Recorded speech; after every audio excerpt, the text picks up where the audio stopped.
After a starring role in the Paradise Papers, Ireland will next week face attempts in Berlin to extend its stay in financial purgatory.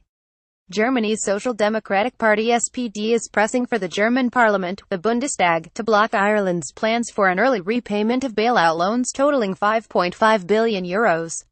"We won't go along with this free pass for Ireland because we don't want ongoing tax dumping in the EU," said Mr Carsten Schneider, the SPD parliamentary party's general secretary. "We're not talking about Ireland's 12.5% tax rate here, but secret deals that reduce that tax burden to near zero. The government estimates it can save €150 million in interest payments by refinancing the bailout loans in international debt markets. The plan depends, however, on all European Union states agreeing to waive the right of two EU bailout facilities, which gave Ireland €40.2 billion during the crisis, to get early repayment at the same time. The loans in question comprise the remaining International Monetary Fund (IMF) bailout as well as bilateral loans from Denmark and Sweden." Disappointed Minister for Finance Paschal Donohoe noted the SPD position, and found it disappointing. Photograph Gareth Chaney Collins, the centre-left SPD, junior partner in the outgoing German government, is urging other parties to join it in voting against Ireland's plan.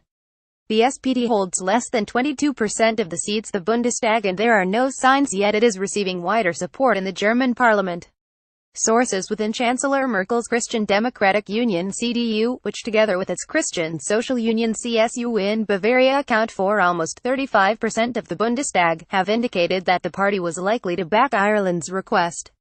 German politicians have, however, taken note of Ireland's starring role in the Paradise Papers, in particular reports of Dublin simultaneously closing one tax loophole and opening another for US multinationals. Berlin politicians have also followed closely, with some amazement, Dublin's reticence in accepting €13 billion of back taxes from Apple in what the European Commission claims amount to illegal state aid. The Minister for Finance, Paschal Donohoe, said on Thursday night that he had noted the SPD position, and found it disappointing.